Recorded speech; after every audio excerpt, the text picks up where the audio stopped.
love my channel and would like to show your support, please click on the link below this video and become the patron of the Ushanka Show. For as little as $1, you can help us grow and create the new, interesting videos about the life in Soviet Union.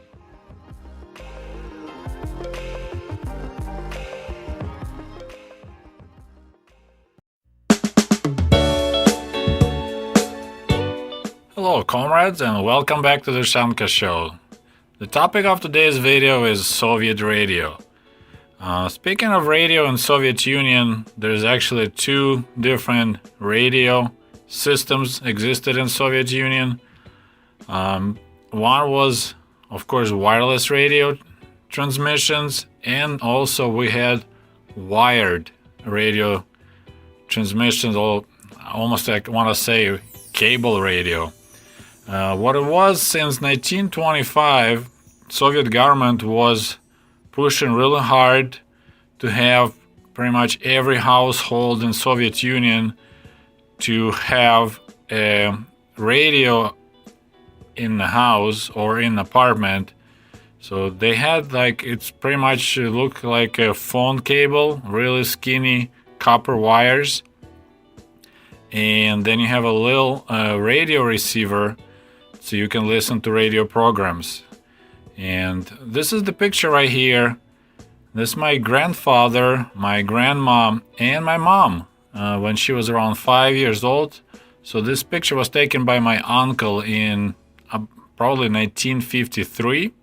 This is when my grandparents in the northern Ukraine, in Chernihiv region, they got their first radio, and that was a brand new radio at that time. And they had the radio all the way till 80s, because I remember that a radio receiver in 80s when I was spending my summers in the village. Actually, this photo has a quite an interesting history. We had it in our family for years, and several years ago I scanned this photo and I posted it online on Flickr. And then I got an email from England, some British band playing kind of like alternative music. They really liked the photo for their CD covers, so they actually, I ended up sending this photo to England, to Brighton, for scanning. And as a thank you, this band sent me back a couple of CDs, and as you can see here in this picture, there's a photo. It's not mine. It said my uncle. I wasn't born yet. My mom was only 5 years old. But this photo now featured on a CD cover. And later I discovered that actually people in former Soviet Union like that photo a lot. But of course they don't have a habit of asking permission. So I found out later that this photo is pretty much all over the internet now. Any topics that cover radios, quite often you can find this picture of my grandparents and my mom on different websites in Russia.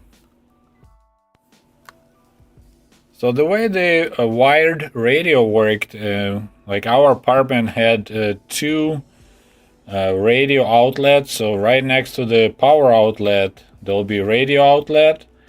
We had one in the kitchen and one in the living room. And so you just plug this two-prong plug into the radio outlet, and that's all you need. You don't need any power. There's enough current in the line to have a radio play the music or whatever's going on. Later on, they managed to get a little bit different signal going, so you can get up to 3 radio stations through the wire, but most radio receivers were only a single station. So for years, all I remember back in the village, as well as an apartment in Kiev, we only had one radio station, which was Central Radio from Moscow, covering all Soviet Union, and then they had spaces when they left, I would say, empty, and that's where the local radio stations would plug in their own translations.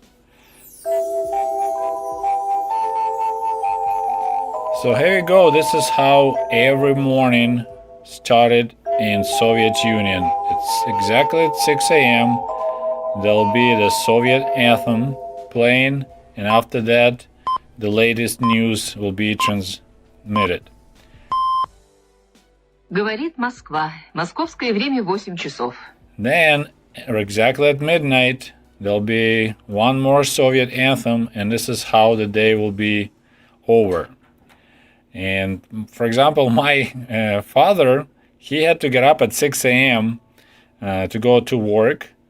So he used the radio as his alarm clock. Since there will be no transmission going on, no programs after midnight, he will have his radio turned on pretty much all night, and then at 6 a.m. there'll be music, national anthem start playing, so that was his signal to get up and get ready for work. And I did that also quite a few times when I needed to get up early. So from early years I developed, I don't know how to say it, like I like the Soviet anthem, but at the same time it always was bringing these negative emotions because that was the sound of alarm clock for me. So every time I hear this first moments of the music, it always give me this little cringing because this is the sound of my alarm of my childhood.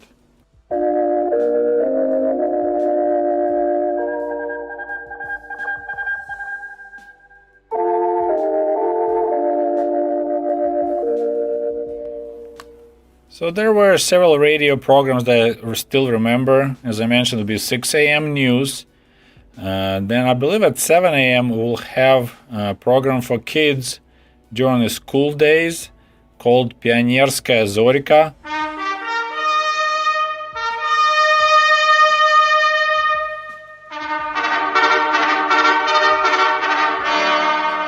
Здравствуйте, ребята! Слушайте пионерскую зорьку.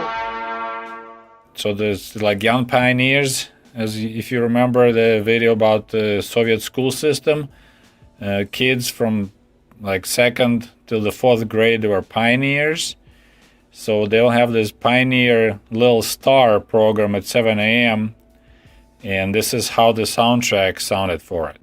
Then also I will always remember 11 o'clock in the morning, there'll be morning exercising radio program.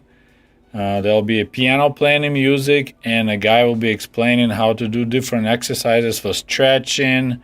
So he'll say, okay, now we'll do 10 squats, now let's do stretch to the left, stretch to the right. And actually at many workplaces people will pause. Поглубже вдохните шагом марш. Раз, два, три, четыре. Раз, два, три, четыре. Прямее держитесь, не сутультесь.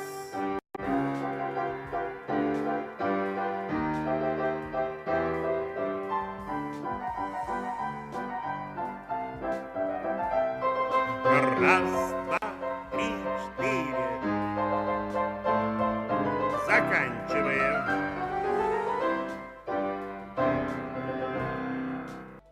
They stop their work around at 11, and with the sound of the radio, they'll repeat the exercises as they were told on the radio.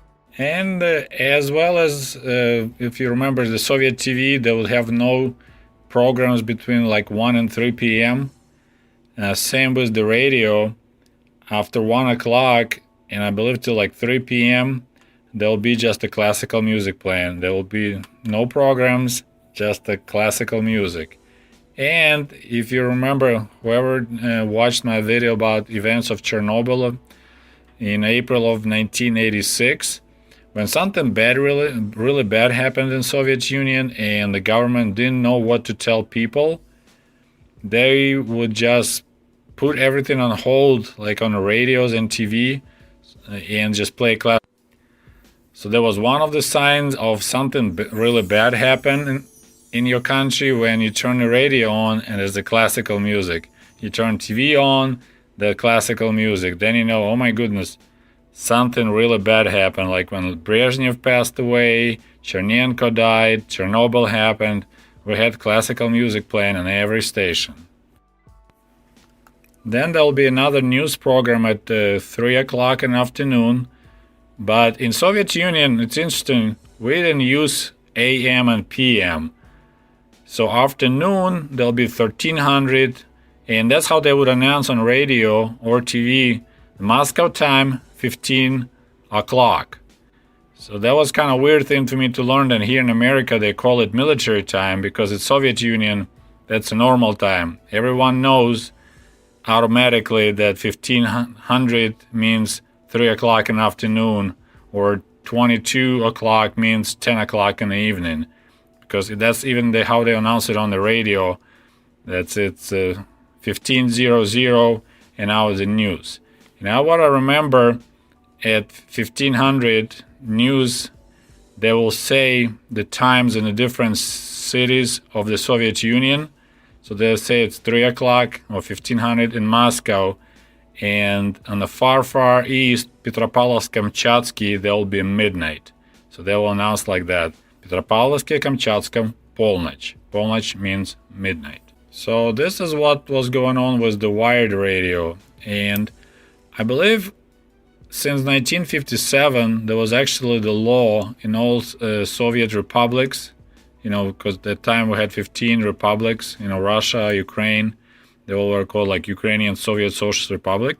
So there was a law that it required every new construction to have radio lines go into every apartment. So every apartment must have wired radio. So you could tell that for the government it was very, very important that every citizen will have access to radio, so they can do their propaganda thing and news and whatever. So for example, you would think it's kind of be convenient at the same time to lay the phone lines while you do the radio lines. But for example, we never had phone landline in our first apartment. And then when we moved to the bigger apartment, 3-room apartment, we didn't have a phone line at home for another, 6 years or so. We had to go outside, and if you remember, the cost was 2 kopecks to do a payphone call. So the telephones were not important for the government, but they spent a lot of time and effort to make sure that everyone has the radio in their house or apartment. Then, of course, we had a wireless radio, and the first wireless radio transmission, the first Soviet radio station went live on November 23rd of 1924, Moscow Radio. But I think because to manufacture, compact radios were not as easy as doing those little radios for the wired radio transmissions, the priority was for the wired radios, although you think it's way cheaper to use wireless. But what I remember, my dad had this really nice big radio called Geolog, and it had different short waves and ultra short waves and middle waves. So there'll be like KV, UKV, and he, in the mornings and the weekends, he would be listening to the different radio stations. There was one more thing to do is to hang out with my dad and listen to the radio on his radio receiver. Of course, I can do it only on Sundays because on Saturday I had to go to school. And that's when my dad will be trying to catch the radio stations from abroad. There were quite a few radio stations transmitting for Soviet Union. Немецкая волна, the German wave, the Voice of America, Голос Америки, of course BBC, Radio Freedom, Radio Svoboda.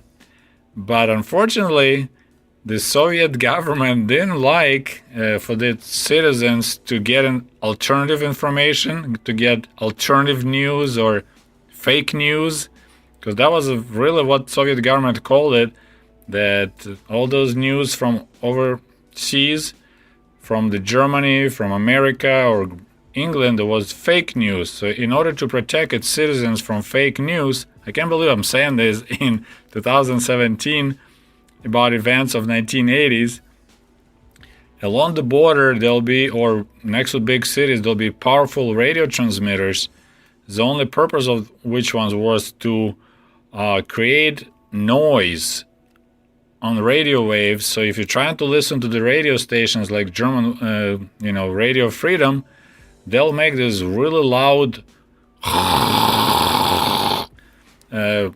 this radio transmission that makes you having a hard time listen what they're saying. So you constantly have to tune up your radio receiver to get out of that noise. But that was a famous thing, глушилки, the sound, I don't know how you can translate it correctly, but they would create this radio interference to make it almost impossible to listen to the foreign radio stations. And of course, in April of 1986, that was the first real news about what happened in Chernobyl. People got it from like Radio Freedom or the Voice of America, because they were saying the things to do because of the really horrible radiation conditions in Kiev and like Belarus and other places, because Soviet government didn't want to admit how horrible situation was, but those radio stations were telling us, stop drinking milk, don't use fresh milk, don't use fresh foods, try to eat only canned goods, stay indoors, have your windows closed. That's how we got information. Soviet government never ever admitted anything that situation was so bad. So it was, at least at that moment, great thing to have some fake news from overseas. Then the most popular radio stations in the Soviet Union, I think there was a radio Mayak, which means lighthouse, literally, if you translate.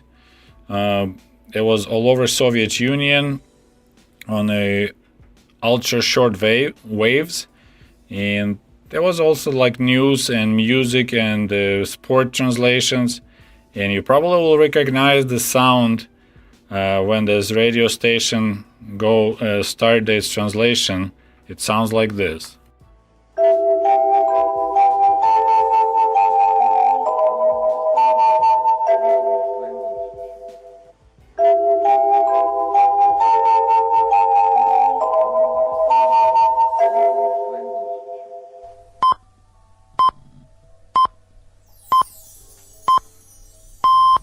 Московское время 13 часов 30 минут. В эфире «Маяк». Yep, it's the same tune that I'm using for my Ushanka Show, and it's kind of like nostalgia for me because I really like that motif. It's from the song Moscow Evenings, so that's what I decided to use for my YouTube channel, because I think it sounds really cool. And actually a guy from St. Petersburg, former Leningrad, he played that tune for me on the guitar, and that's what I used for my channel. And in Ukraine we had our local radio station called Promень, which you can translate like the beam of light, and they will have their like more local news and Ukrainian music playing. So there will be two main radio stations you can listen in Ukraine, Radio Mayak and Radio Promень. So this is my short story about Soviet radio. I hope you enjoyed the show. As always, I welcome your questions and comments, and you guys have a great holidays. Goodbye.